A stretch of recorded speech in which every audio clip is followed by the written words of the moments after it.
bika min syarri ma sana'tu abu laka bi ni'matika alayya wa abu bi dhanbi faghfir li fa innahu la yaghfiru dhunuba illa anta.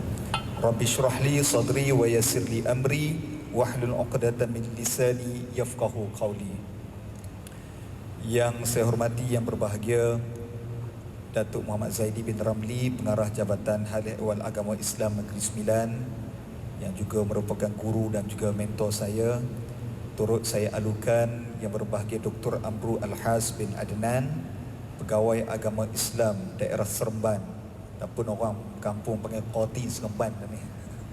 Turut saya alukan Ustaz Ahmad Naim bin Azlan, Eksekutif Masjid Seri Sendayan Negeri Sembilan. Seterusnya kepada ibu-ibu, ayah-ayah, tuan-tuan dan puan-puan, hadirin dan hadirat yang dirahmati Allah Subhanahu wa taala. Apa khabar semuanya? Alhamdulillah, suara sayup cakap dalam mas ni kan. Alhamdulillah, syukur pada Allah Subhanahu wa taala kerana pada malam ini dapat sama-sama kita berhimpun selepas kita menunaikan satu adat istiadat menyembah Raja sekalian langit dan bumi, Allah Subhanahu wa taala, dalam kefarduan solat maghrib tadi. Dan sementara kita menanti masuknya solat fardu Isya, kita menyediakan satu program bersempena dengan sambutan Isra' dan Mi'raj pada tahun ini yang kita namakan sebagai Haflah Al-Quran, yang akan kita bersama dengan Dr. Anwar dan juga Ustaz Amir Rahman yang akan memperdengarkan bacaan Al-Quran di dalam surah Al-Isra'. Muslimin dan muslimat dirahmati Allah, kalau kita lihat sambutan Isra' dan Mi'raj dalam pelbagai cara persembahannya, ada ketikanya diundang penceramah untuk berceramah, dan ada kalanya penceramah itu 3 tahun baru selesai habis Isra' dan Mi'raj. Lepas tahun sambung tahun depan, 3 tahun baru selesai. Ada juga penceramah yang bermula daripada episod bermula Nabi di Isra' sampailah Nabi habis dalam tempoh setengah jam saja. Yang lain dimasuk cerita lain lah. Walau bagaimanapun, malam ini kita ambil pendekatan sedikit berbeza untuk kita mendengar sendiri ataupun kita mendengar ayat penurunan kisah ini yang Allah Ta'ala rakamkan di dalam Al-Quran dalam surah Al-Isra' yang menjadi tema kepada peristiwa besar yang berlaku kepada Nabi Muhammad sallallahu alaihi wasallam. Surah Al-Isra' adalah surah ke-17, mempunyai 111 jumlah ayatnya yang diturunkan di Mekah. Nama surah ini diambil daripada ayat pertama daripada surah ini. Ada tafsir yang mengatakan bahawa memberi nama lain kepada surah Al-Isra' dengan nama surah Bani Israel kerana terdapat kisah suka dan duka Bani Israel bersama dengan Nabi Musa alaihi salam. Menurut Hamka, surah ini mempunyai 30 tema yang berbeza, iaitu dimulai dengan tema peristiwa Isra', kemudian suka duka Bani Israel dipimpin oleh Nabi Musa alaihi salam, kehancuran Bani Israel, terdapat juga tema perjuangan Nabi Muhammad sallallahu alaihi wasallam, keluhuran akhlak dan budi, anekdot antara Nabi Adam dan Hawa ketika mana diperdaya oleh iblis di dalam syurga, dan banyak lagi tema-tema lain yang terkandung dalam 111 ayat surah Al-Isra'. Namun pada malam ini kita bertuah kerana kita akan bersama mendengar dan mentadabbur 2 mukjizat besar yang berlaku kepada Nabi. Mukjizat yang paling agung adalah Al-Quran, dan mukjizat kedua teragung selepas Al-Quran dan peristiwa Isra' dan Mi'raj. Kedua-dua mukjizat ini kita akan dengar dan kita akan hayati. Mudah-mudahan ia menjadi kelazatan untuk kita mendengar keenakan Al-Quran dan kelazatan menikmati kandungan Al-Quran. Oleh itu, tanpa melengahkan masa, saya harap tuan-tuan semua sudah bersedia. Are you ready? Semua boleh tolak-tolak kaki, jangan bagi kebah. Malam ini kita nak berlayar, nak terbang sampai ke langit ke-7, menikmati kisah Isra' dan Mi'raj. Untuk itu saya persilakan kedua-dua qari kita. Siapa nak mula dulu tak tahu ni? Kena cabut undi ke apa? Kita jemput Dr. Anwar untuk memulakan. Kemudian saya fikir Ustaz Amir Rahman menyambung dan sebagainya. Silakan.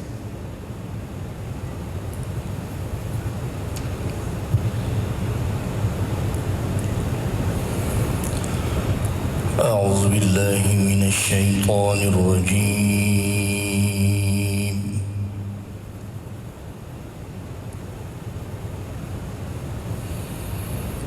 بسم الله الرحمن الرحيم.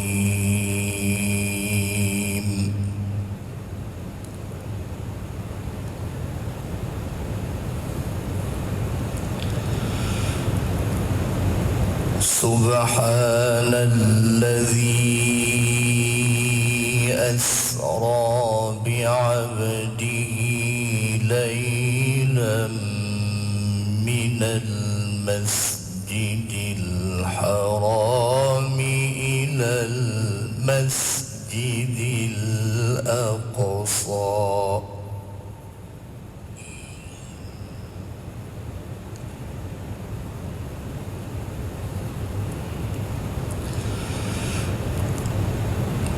من المسجد الحرام إلى المسجد الأقصى الذي باركنا حوله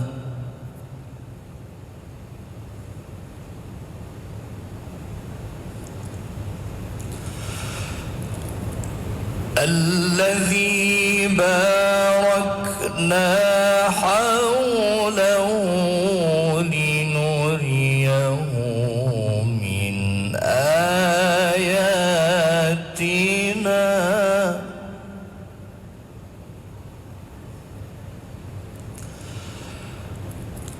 إنه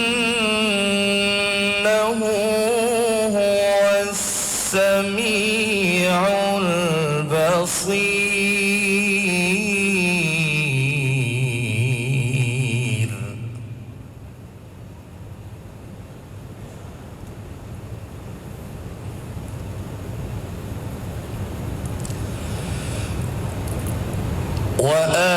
وآتينا موسى الكتاب وجعلناه هدى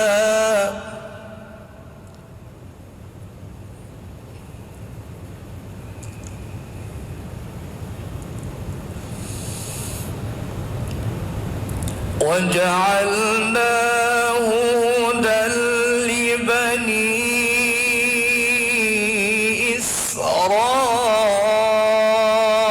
إسرائيل ألا تتخذوا من دوني وكيلا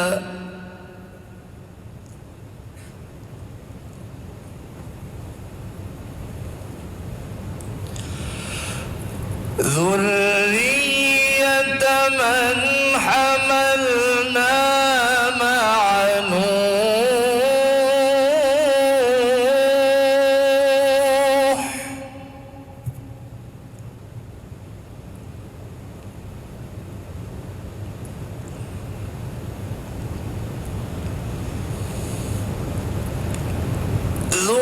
ذرية من حملنا مع نوح إنه كان عبدا شكورا.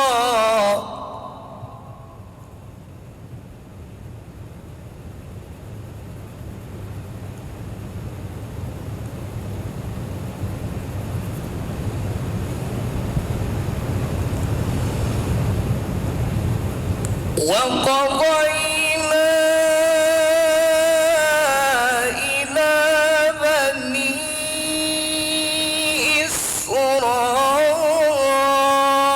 إسرائيل في الكتاب لتفسدن في الأرض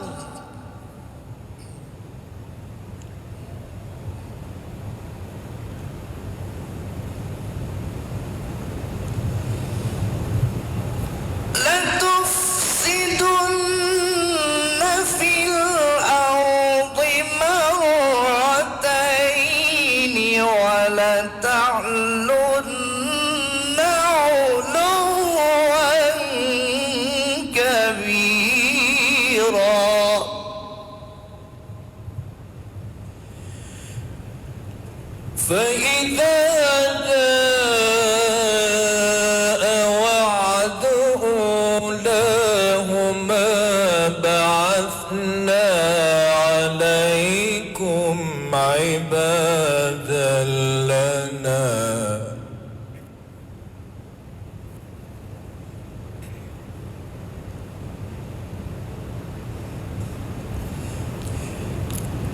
فإذا جاء وعد أولاهما بعثنا عليكم عبادا لنا أولي بأس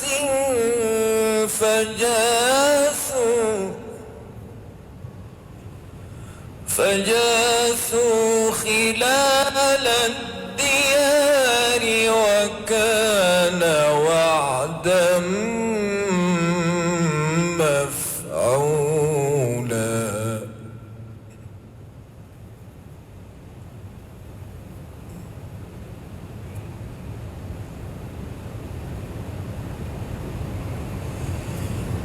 ثم رددنا لكم الكرة عليهم وأمددناكم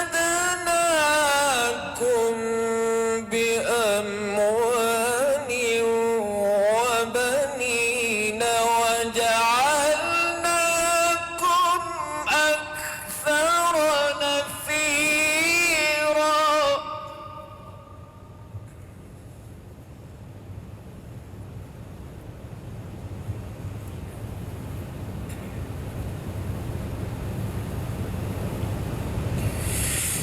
إن أحسنتم أحسنتم لأنفسكم وإن أسأتم فلها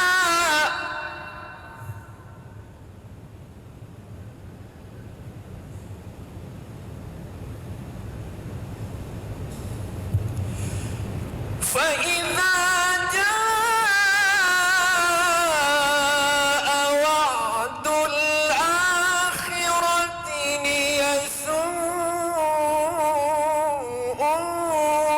وجوهكم وليدخلوا المسجد كما دخلوه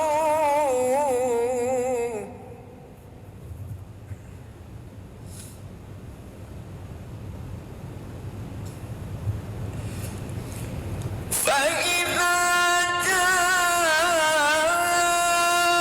وعد الآخرة ليسوءوا وجوهكم وليدخلوا المسجد كما دخلوه أول مرة وليدخلوا المسجد كما دخلوه أول مرة وليتبروا ما علوا تتبيرا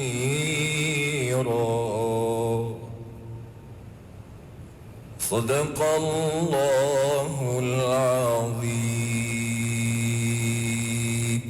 Allahu Akbar. Macam majlis tilawah Quran.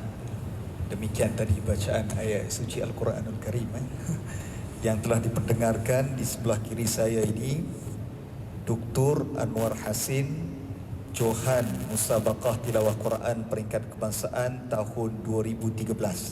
Sekarang ini adalah pensyarah di Fakulti Quran Sunnah Universiti Sains Islam Malaysia USIM.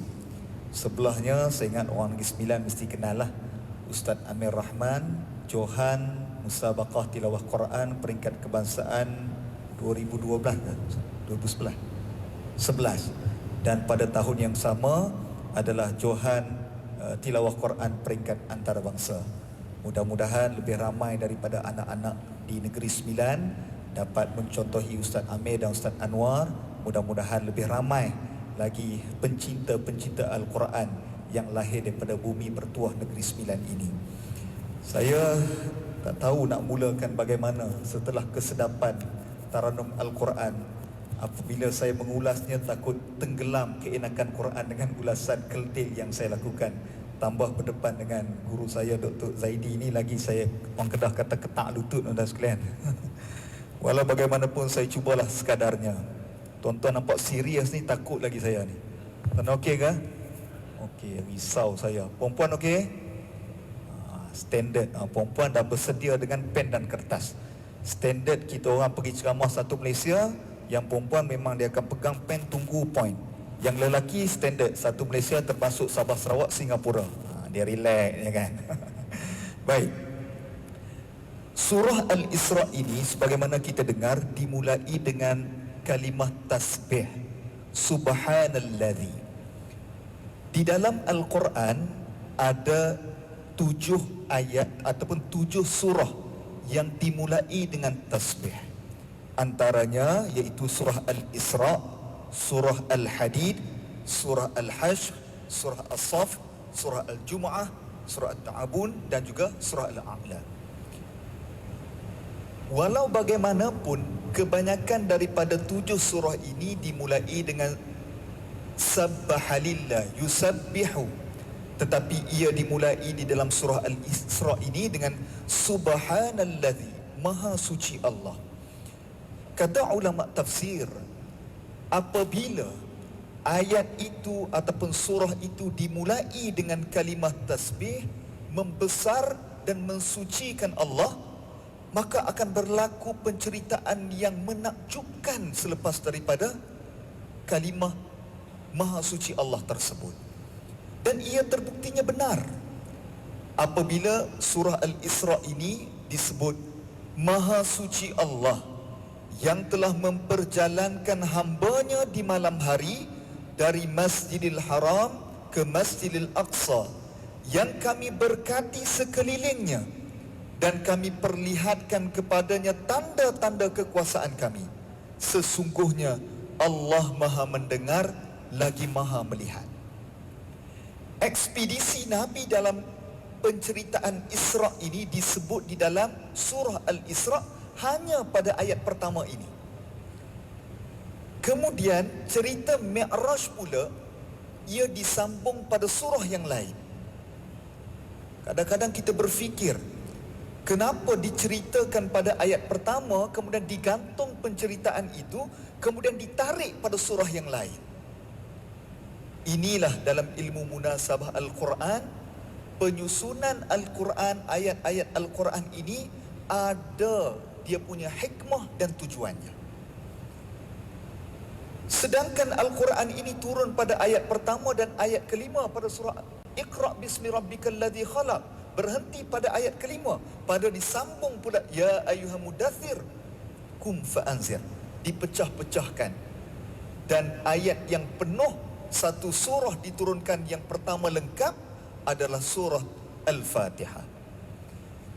Kata ulama, tidak ada kebetulan dalam menyusun ayat Al-Quran.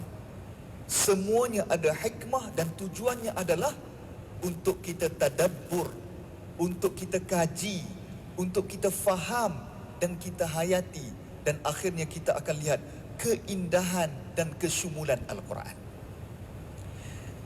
Selebihnya kisah Mi'raj ini ada dalam surah An-Najm, kemudian dihuraikan di dalam hadis-hadis yang sahih dan paling banyak diriwayatkan sehingga akan melibatkan 26 orang sahabat meriwayatkan hadis-hadis berkenaan dengan Isra dan Mi'raj. Kata Imam At-Tahawi di dalam kitab Al-Aqidah At-Tahawiyah, beliau mengatakan bahawa peristiwa Isra dan Mi'raj ini adalah peristiwa untuk menguji akidah umat Islam, nak menguji kepercayaan umat Islam. Dan umat Islam, orang beriman wajib percaya dengan sebenar-benar keyakinan bahawa peristiwa ini benar-benar berlaku, kepada junjungan besar Nabi Muhammad sallallahu alaihi wasallam. Sebelum ini dikhabarkan tentang kewujudan Allah, dikhabarkan pula tentang Nabi dilantik sebagai seorang Rasul, tentang kewujudan malaikat. Test one. Rupanya dia orang spoil penceramah ni. Mike Corey sedap. Puan-puan dengar ke tadi saya sebut? Tak dengar, tapi teranggut-ranggut. Allah, nak ulang balik, hilang dalam semangat. Saya sambung boleh ke puan-puan? Yang lain puan-puan kena tengok di Facebook Jabatan Hal Ehwal Agama Islam Negeri Sembilan. Ulang balik dalam 5 minit pertama. Yang tuan-tuan dengar tadi? Oh, Alhamdulillah. Tengok beza di antara lelaki dan perempuan. Baik. Kata Imam At-Tahawi, peristiwa ini nak menguji tentang akidah dan keimanan umat Islam. Maka orang beriman wajib percaya kepada peristiwa ini yang benar-benar berlaku kepada Nabi Muhammad sallallahu alaihi wasallam. Di dalam kitab Al-Bidayah wan Nihayah, ketika mana Nabi selesai daripada peristiwa Isra' dan Mi'raj, bangkit kembali daripada pembaringannya di rumah Ummu Hani, kemudian Nabi berjalan pergi ke masjid. Nabi bertemu dengan Abu Jahal. Kemudian Abu Jahal melihat wajah Nabi seperti sedang berfikir, bertanya kepada Nabi, "Ya Rasulullah, ada berita baru ke hari ini?" Bertanya sambil memerli. Abu Jahal bertanya, "Ada berita baru tak hari ini?" Nabi kata, "Ada." Abu Jahal menjawab lagi, "Apa ceritanya?" Maka Nabi menjawab, "Semalam aku telah diisrakan daripada Masjidil Haram di Mekah ke Masjidil Aqsa di Palestin." Abu Jahal terkejut. "Baitul Maqdis?" "Ya, benar," kata Nabi. Kemudian datanglah syaitan bagi ilham. Abu Jahal, ini poin terbaik, ini dia pukulan maut, TKO yang boleh kau berikan kepada Muhammad ini untuk kau tunjukkan kepada penduduk Mekah, dia memang orang gila, orang sastra yang hanya bercerita sahaja. Akhirnya Abu Jahal pun buatlah satu majlis, nama dia Ceramah Isra' dan Mi'raj. Maknanya penganjur pertama Isra' Mi'raj Abu Jahal, tuan-tuan sekalian. Dia buat anjuran. Akhirnya dia ada flyers, panggil buat kuman dari rumah ke rumah. "Jom, kita nak dengar cerita baru Muhammad bin Abdullah ini. Dia mengaku dia pergi ke Baitul Maqdis. Jom." Maka penduduk Mekah pun berhimpun depan Nabi, dan Nabi pun memulakan penceritaannya Isra' sahaja. Nabi belum cerita tentang Mi'raj. Nabi hanya bercerita tentang Isra'. Bermula daripada sesi pembelahan dada, kemudian sampailah Nabi sampai ke Baitul Maqdis dengan kenderaan dinamakan sebagai Burak. Lantas audiens pada waktu itu terbelah kepada dua kelompok.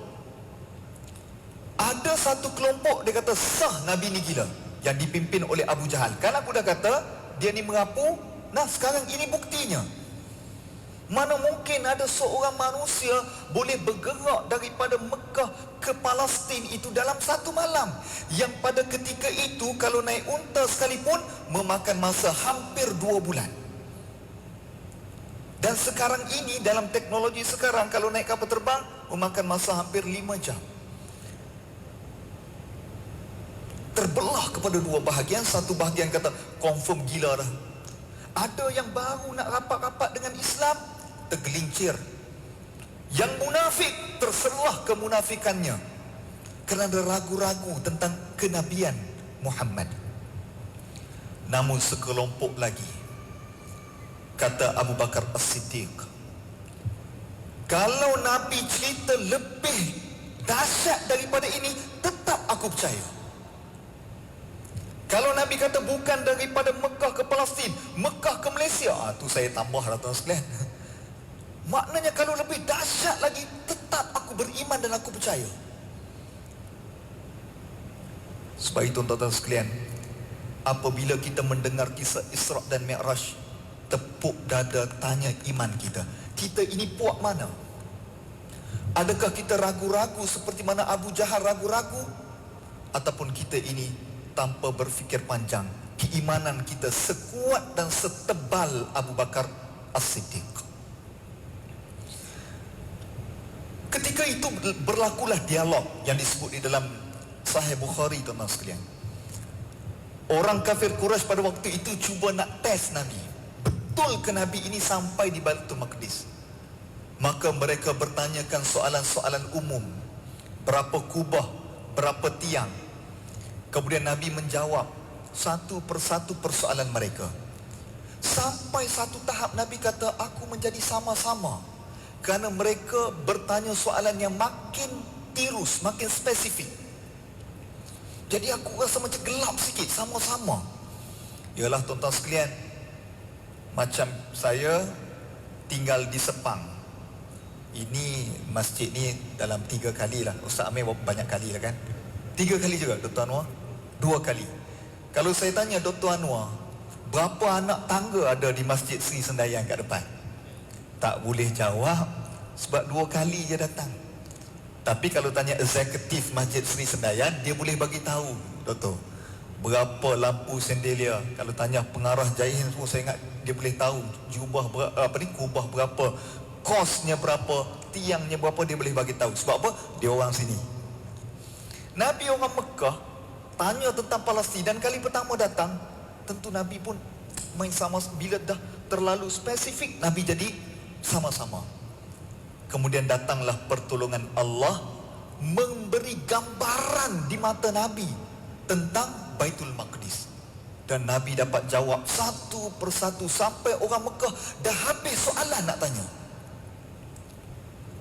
Ada yang mengatakan bahawa, ya Rasulullah, bulan lepas ada satu rombongan dagang yang mereka ini yang pergi ke Palestin.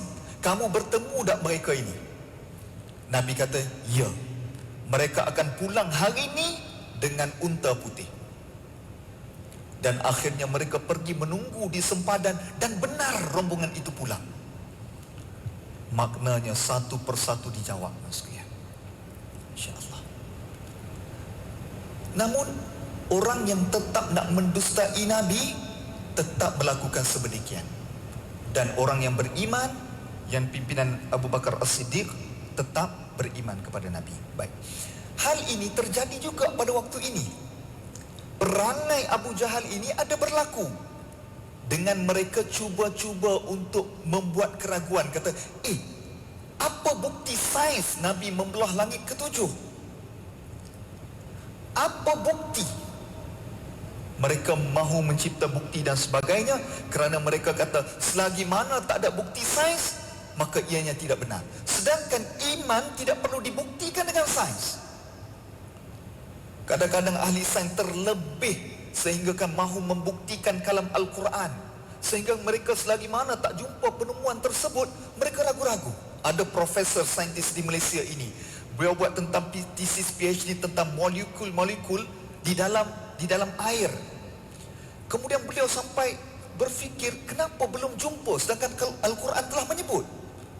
Akhirnya beliau berhenti untuk buat kajian tersebut kerana beliau sehinggakan merasa ragu-ragu dengan ayat Al-Quran. Beliau kata, ini tidak betul. Aku tidak perlu membuktikan kalam Al-Quran dengan kajian sains, kerana Al-Quran itu tidak perlu dibuktikan oleh sesiapa pun, kerana ia adalah mukjizat kalam Allah Subhanahu wa ta'ala, dan kita perlu beriman tanpa soal.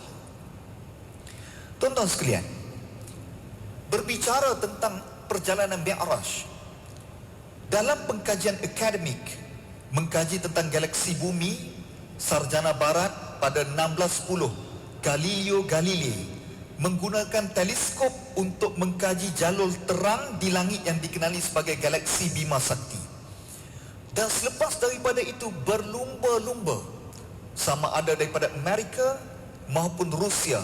Sekarang ada kuasa baru namanya China yang berlumba-lumba untuk mengkaji tentang sains aero angkasa.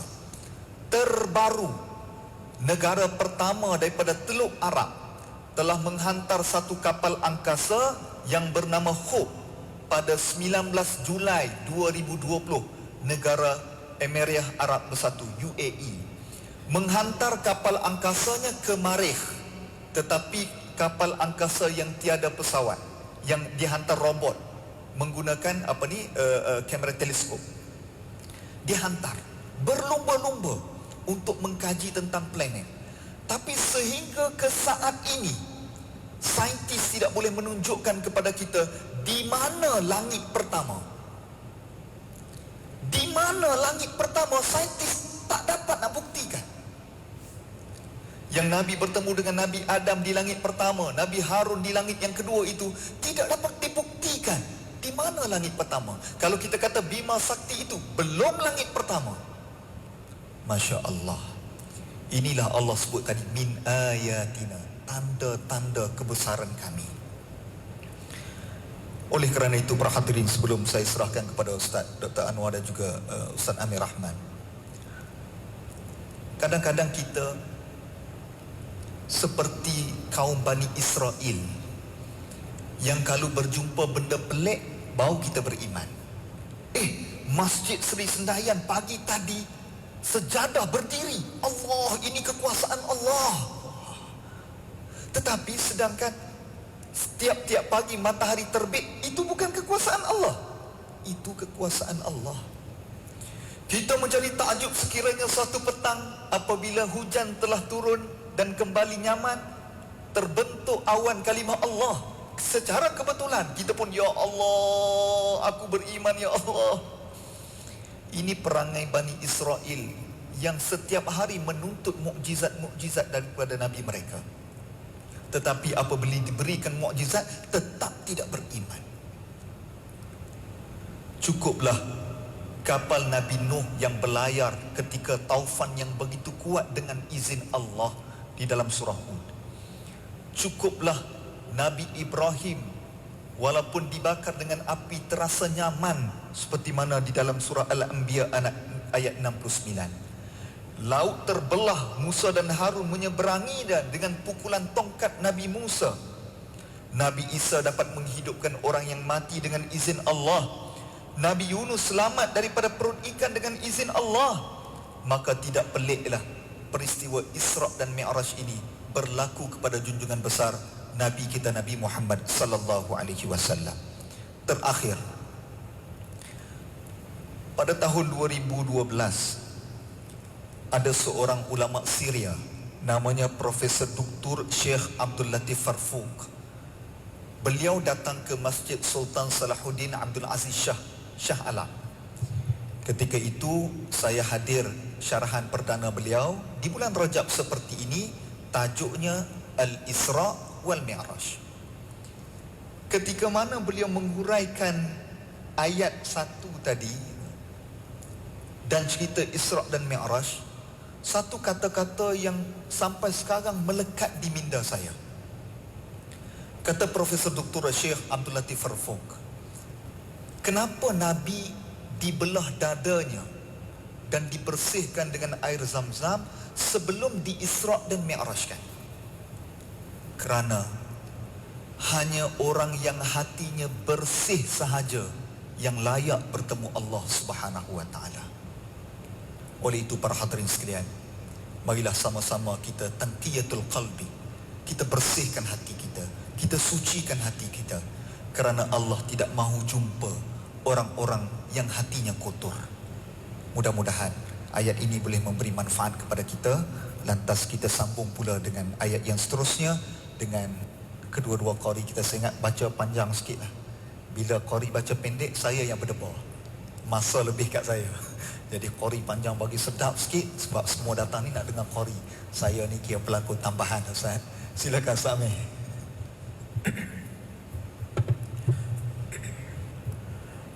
أعوذ بالله من الشيطان الرجيم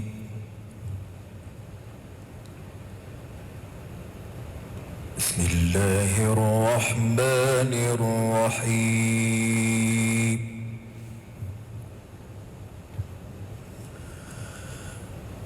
عسى ربكم أن يرحمكم رحمكم وإن عدتم عدنا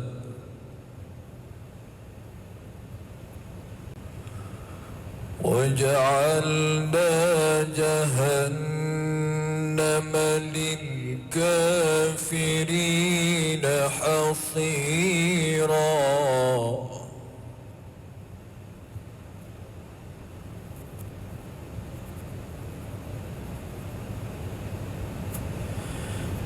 إن هذا القرآن يهدي للتي هي أقوم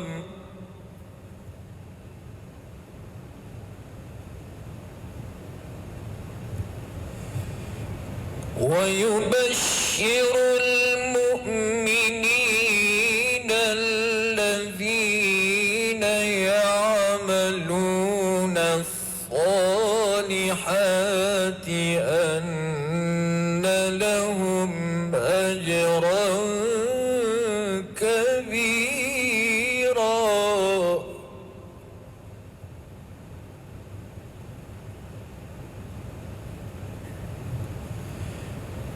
وأن الذين لا يؤمنون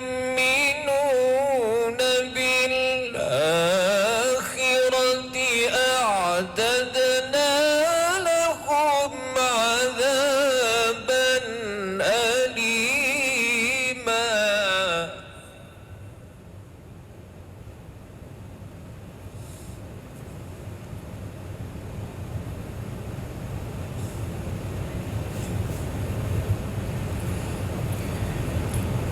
إن هذا القرآن يهدي للتي هي أقوم ويبشر المؤمنين الذين يعملون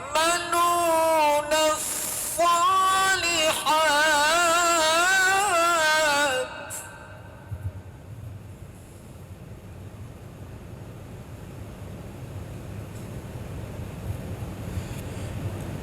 ويبشر المؤمنين الذين يعملون الصالحات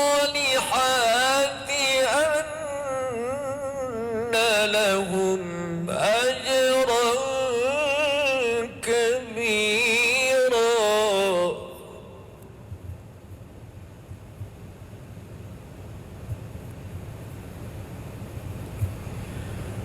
وأن الذين لا يؤمنون بالآخرة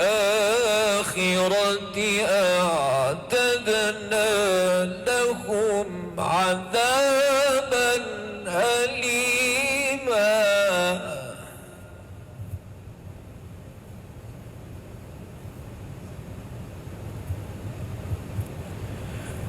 ويدعو الإنسان بالشر دعاءه بالخير وكان الإنسان عجولا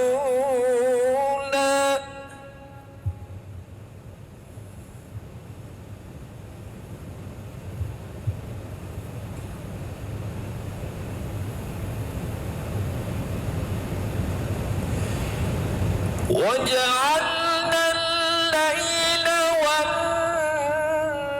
والنهار آيتين فمحونا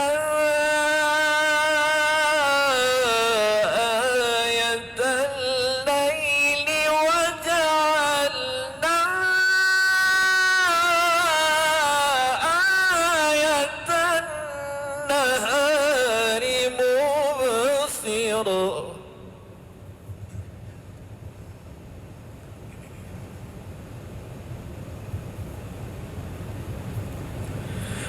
مبصرة لتبتغوا فضلا من ربكم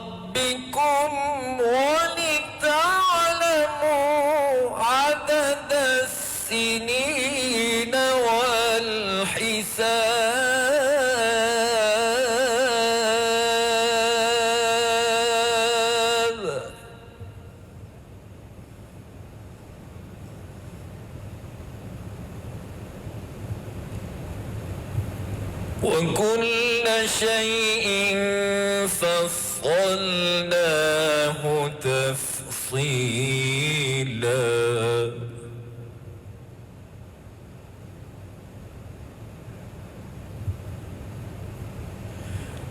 وكل إنسان ألزمناه طائره في عنقه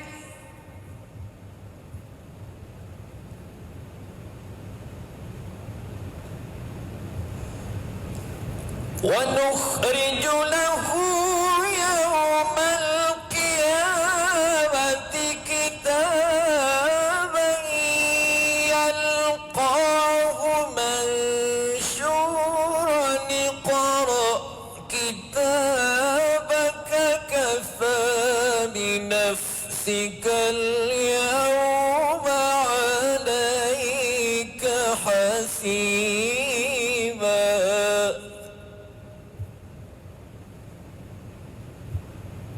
اقرأ كتابك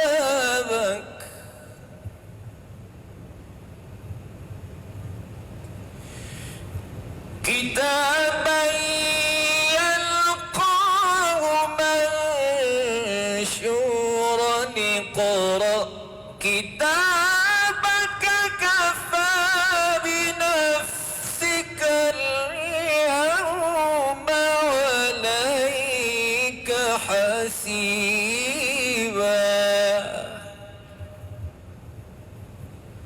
اقرأ كتابك كفى بنفسك اليوم عليك حسيبا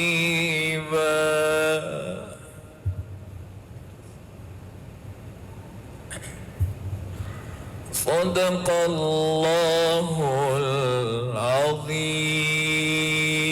العظيم.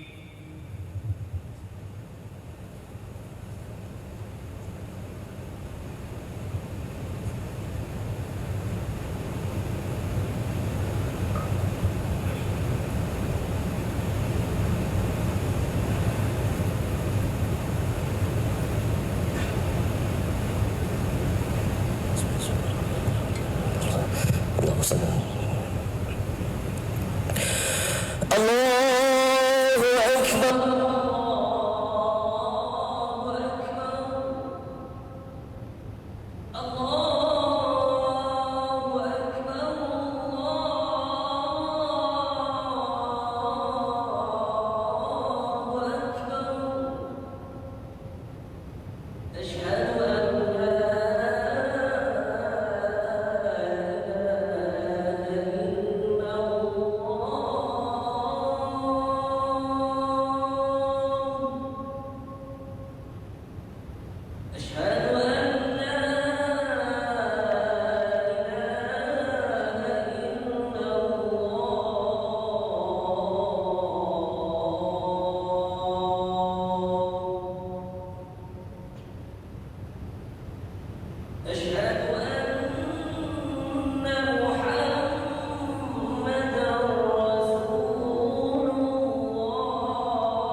أعوذ بالله من الشيطان الرجيم.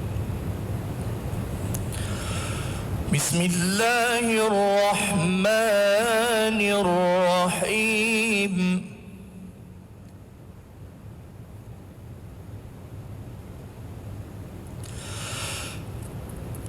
وكل إنسان ألزمناه طائره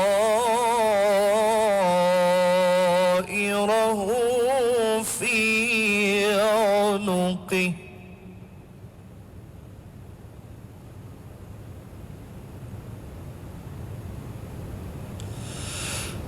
ونخرج له يوم القيامة كتابا يلقاه منشورا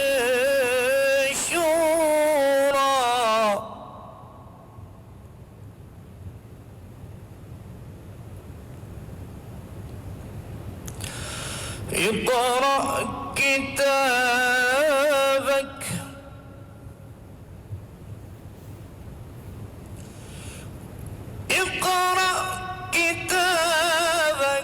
كفى بنفسك اليوم عليك حسيبا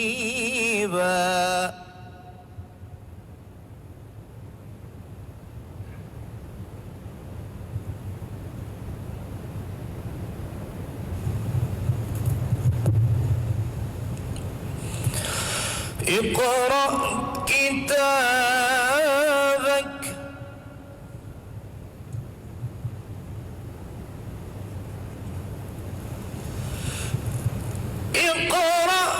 كتابك كفى بنفسك اليوم عليك حسيبا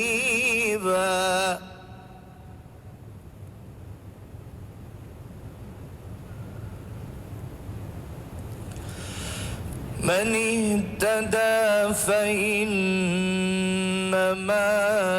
يهتدي لنفسه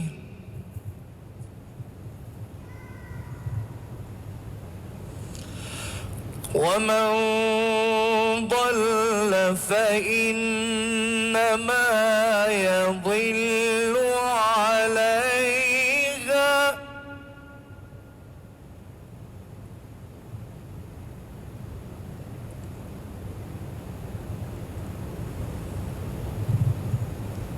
ومن ضل فإنما يضل عليها ولا تزر وازرة وزر أخرى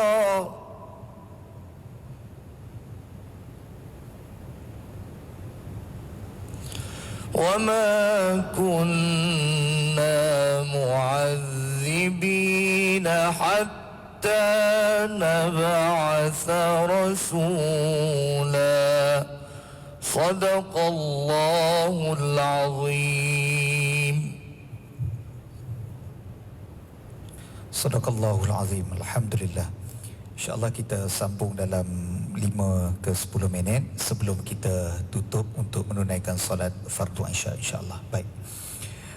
Dalam ayat yang ke-8 sampai ke-15 yang dibacakan tadi, kalau di pusingan pertama tadi ayat 1 sampai ayat yang ke-7, namun saya cabut untuk kita tadabbur pada ayat yang pertama. Kali ini saya meneliti untuk saya pilih pada ayat yang ke-9. Inna hadzal Qur'ana yahdi lillati hiya aqwam wa yubashshirul mu'minina alladhina ya'maluna as-salihat anna lahum ajran kabira. Sesungguhnya Al-Quran ini memberi petunjuk ke jalan yang paling lurus dan memberi khabar gembira kepada orang-orang mukmin yang melakukan amal soleh bahawa mereka akan mendapat pahala yang besar. Para hadirin sekalian, hadir kita pada malam ini kita dapat dua. Pertama, kita dapat mendengar ayat-ayat Al-Quranul Karim yang dibacakan secara tarannum. hebatnya Al-Quran ini, walaupun kita tidak faham tentang maksudnya satu persatu, tapi bila Dr. Anwar dan Ustaz Amir membacakan, kita terasa faham dan juga bulu roma kita berdiri kerana keenakan lantunan ayat Al-Quran itu tadi. Dan ayat Al-Quran ini, ia hanya menjadi seni taranum sekiranya kita tidak faham tentang makna, tafsir dan menjadi pengamalan dalam kehidupan kita sebagai petunjuk. Tuan-tuan, dalam dunia ini banyak kitab, buku. Kalau tuan-tuan pencinta buku, tuan-tuan akan pergi ke Kuala Lumpur International Book Fair, pesta buku antarabangsa Kuala Lumpur. Tuan-tuan ziarah daripada tingkat 4 sampailah ground floor, tuan-tuan cari mana-mana buku. Tidak ada mana-mana penulis yang akan tulis bahawa buku saya paling lengkap, tiada yang salah dalam buku saya. Tak ada. Hatta penulisan akademik, PhD sekalipun, dia tak akan tulis bahawa buku saya ini, kajian saya ini kajian terbaik. Dia akan tulis di bab yang kelima, namanya recommendation. Betul ke doktor? Cadangan penambahbaikan. Kena tanya doktor PhD lah. Dr. Amru, dia tahulah. Datuk pun dia pengkaji akademik juga. Kita akan tulis di muka surat di bab yang kelima, cadangan penambahbaikan. Saya telah kaji tentang pengimarahan masjid di Kuala Pilah. Saya cadangkan pengkaji seterusnya kaji pengimarahan di Seremban. Dia tak akan tulis kajian saya ni perfect. Tetapi Masya Allah, Al-Quran ini, tuan-tuan rahmati Allah Subhanahu Wa Taala, tuan-tuan buka saja di muka surat pertama. Selepas daripada kata pengantar macam-macam lah, tuan-tuan buka saja, jelas terpampang di wajah kita, Alif Lam Mim, Zalikal kitabu la raiba fih. Inilah kitab Al-Quran, la raiba fih, tak ada keraguan langsung padanya. Siapa-siapa yang boleh bawa cacat celanya silakan, daripada dulu sampai sekarang tak ada. Inilah namanya kitab Al-Quran. Tuan-tuan, kitab Al-Quran ini juga mukjizat. Sebagaimana saya sebutkan tadi, Isra' dan Mi'raj, mukjizat kedua terbesar. Al-Quran adalah mukjizat pertama. Mukjizat ini, kalau mudah nak faham, adalah kelebihan yang diberikan para Nabi dan para Rasul. Kata ulama, bahkan pengkaji moden mengatakan, mukjizat adalah ilmu yang paling tinggi pada zaman itu, yang akan mengalahkan ilmu-ilmu lain yang ada pada zaman tersebut. Contoh, pada zaman Nabi Musa alaihi salam, ilmu yang paling tinggi pada zaman itu adalah ilmu sihir. Siapa-siapa yang pandai menyihir, dia akan dilantik sebagai pembesar Fir'aun. Waktu itu ramainya ahli-ahli sihir ini yang duduk di tepi-tepi istana diberi pangkat. Maka Allah bagi mukjizat kepada Nabi Musa, tongkatnya yang mengalahkan ahli sihir yang lain. Maka kalah ilmu yang paling tinggi pada zaman tersebut kerana mukjizat tongkat Nabi Musa. Ilmu yang paling tinggi pada zaman Nabi Yusuf alaihi salam adalah ilmu mimpi, tafsir mimpi. Siapa-siapa yang boleh tafsir mimpi, dia akan dilantik sebagai menteri. Maka Allah bagi mukjizat kepada Nabi Yusuf. Kalau ahli tafsir mimpi lain, mereka boleh tafsir kalau semalam raja bermimpi, maka hari ini mereka mentafsir. Tapi Nabi Yusuf bukan sekadar boleh mentafsir mimpi semalam, bahkan masa depan 7 tahun akan datang, apa berlaku kepada Mesir, dia boleh tafsirkan. Maka akhirnya raja keluarkan dia daripada penjara, lantik sebagai Minister of Finance, Menteri Keuangan Mesir. Maka kalah ilmu tafsir mimpi zaman itu. Ringkasnya, pada zaman sekarang ini, kalau pada zaman Nabi hidup, ilmu yang paling tinggi pada zaman itu adalah ilmu sastra. Begitu ramai ahli sastra, penyair-penyair duduk di pasar-pasar membacakan sastra-sastra yang indah, sampai meleleh air liur orang mendengar keindahan bahasa pada zaman tersebut. Bermain dengan bulan, bintang, macam-macam lah. Tapi tiba-tiba sekali Nabi baca sastra Quran, Alif Lam Mim, main huruf je tuan-tuan sekalian. Ini silibus lain orang sastra kata. Kami main bulan bintang, ni main huruf ya tuan-tuan sekalian. Dan mukjizat Quran kekal sampai akhir zaman. Ilmu yang paling tinggi di akhir zaman ini ilmu apa tuan-tuan? Ilmu apa? Saya biasa masuk rancangan tanyalah ustaz. Ustaz tanya, ustaz jugalah yang jawab nampaknya. Iaitu ilmu sains dan teknologi.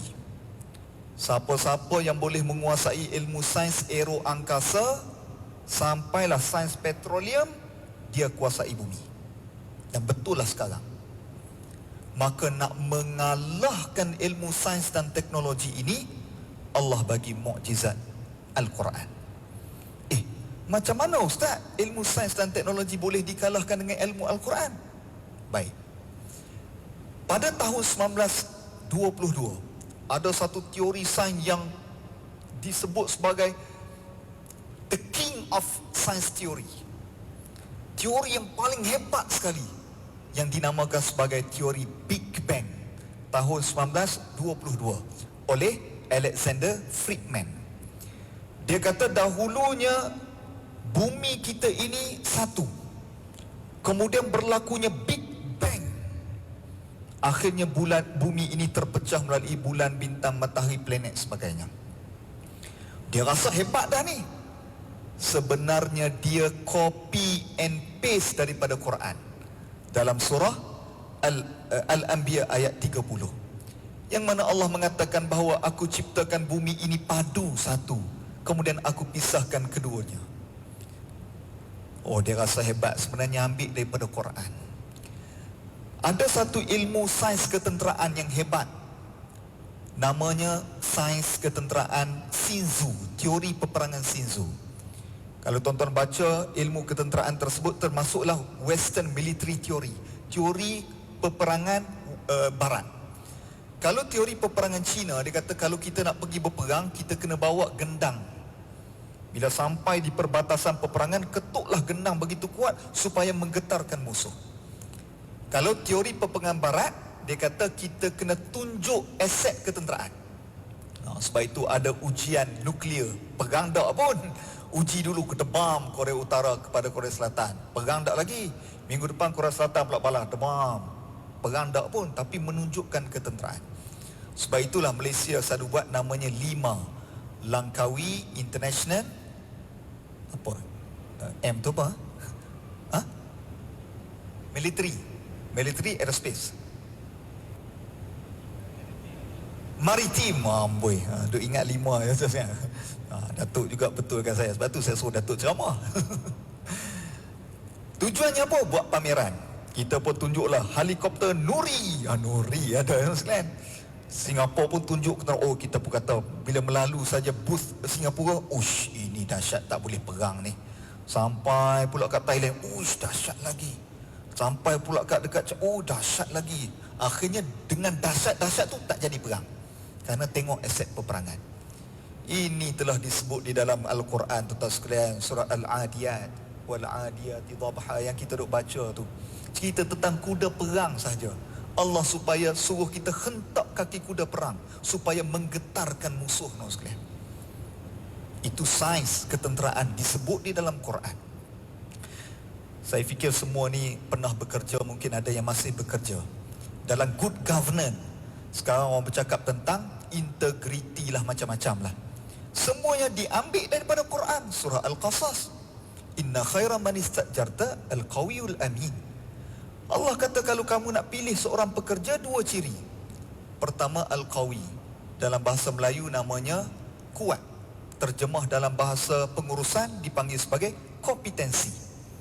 Al-Amin, terjemah dalam bahasa Melayu namanya jujur. Terjemah dalam bahasa pengurusan namanya integriti. Tengok, dikaitkan kompetensi dan integriti. Kenapa kompetensi dulu? Kenapa integriti kemudian? Semuanya ada hikmah dan munasabah dia. Kalau ada kompetensi, tak ada integriti, mudah menipu. Kalau ada integriti, tak ada kompetensi, mudah ditipu. Jadi sebab itu Quran kata kena ada dua-dua. Jujur, cekap. Sebab itu para hadirin dirahmati Allah Subhanahu wa taala. Sebagai penutupnya, mengambil semangat bulan Rajab ini nak masuk bulan Syaban dan bulan Ramadan. Ramadan adalah bulan Al-Quran. Oleh kerana itu, marilah sama-sama setiap diri, marilah kita mentadabbur Al-Quran, supaya diri kita ini rapat dengan petunjuk Allah Subhanahu wa taala dan Al-Quran hidup dalam rumah kita. Jangan kita jadikan Al-Quran sebagai kitab magic. Waktu kita beli rumah baru baca Quran. Waktu rumah kita dimasuki hantu, baru cari Quran. Quran bukan sifatnya menghalau hantu ataupun membersihkan kereta baru, tetapi ia sebagai petunjuk kepada kita sepanjang hidup di dunia dan menyelamatkan kita di akhirat nanti. Mudah-mudahan perkongsian dan bacaan Quran yang disampaikan oleh Dr. Anwar, Ustaz Amir dan hadir kita semua ini dapat memberi sedikit manfaat di dalam perhimpunan kita sempena sambutan ataupun Isra' dan Mi'raj daerah Seremban pada tahun 2021. Saya ucapkan tahniah kepada Yang Baginda Datuk dan juga Dr. Amru dan juga Ustaz Naim di atas penganjuran pada malam ini. Terima kasih juga yang menonton melalui Facebook Jabatan Hal Ehwal Agama Islam Negeri Sembilan. Anda boleh share, tag teman rakan anda supaya dapat manfaat kepada mereka di luar sana. Sekadar itu, yang baik daripada Allah, yang kurang daripada kelemahan saya sendiri. Aqulu qawli hadza wa astaghfirullahal azim li wa lakum. Wassalamualaikum warahmatullahi wabarakatuh.